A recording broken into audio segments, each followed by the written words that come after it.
சூப்பரான நான்வெஜ் உருண்டை குழம்பு நம்ம பார்க்கலாம். இப்போது ஒரு மிக்ஸி ஜார் எடுத்து பட்டாணி, கொத்தமல்லி, பூண்டு, இஞ்சி, பச்சை மிளகாய் போட்டு நல்லா அரைச்சிக்கலாம். அரைச்ச விழுதோட வெங்காயம், கடலை மாவு, ஜீரகம் சேர்த்து நல்ல உருண்டைகளாக்கி வேக வச்சிடணும்.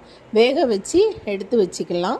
அடுத்ததாக நாம் ஒரு தயிர் எடுத்துக்கலாம். அதில் தனியாத்தூள், காரத்துக்கு சில்லி சேர்த்துக்கலாம், சால்ட்டு சேர்த்துக்கலாம். கடாய் வச்சு ஜீரகம் தாளிச்சிட்டு வெங்காயம் நல்லா தாளித்து எடுத்துக்கலாம். இஞ்சி பூண்டு பேஸ்ட்டு போட்டு நல்லா வதக்கி விட்டுக்கலாம். நல்லா ஃப்ரை பண்ண உடனே நாம் அதோடு சேர்த்து கொஞ்சம் பட்டாணியும் சேர்த்து வதக்கிக்கலாம். தக்காளி சாறும் சேர்த்து பெருங்காயமும் சேர்த்து நல்லா வதக்கி விடலாம்.